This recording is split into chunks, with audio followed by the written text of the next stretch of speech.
জেগা এটা চাইডে আমাৰ বতৰৰ কিছুমান শাক পাচলি খেতি কৰিছিলে মায়ে।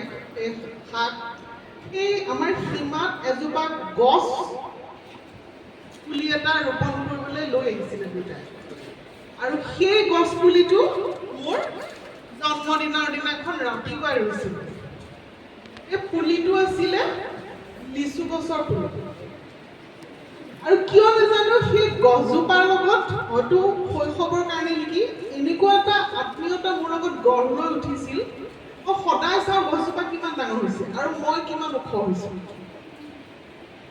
মোৰ এতিয়া মনত আছে, সদায় জোখো, আৰু এদিন মই দেখা পালোঁ যে গছজোপা মোতকৈ ওখ হৈ গৈছে।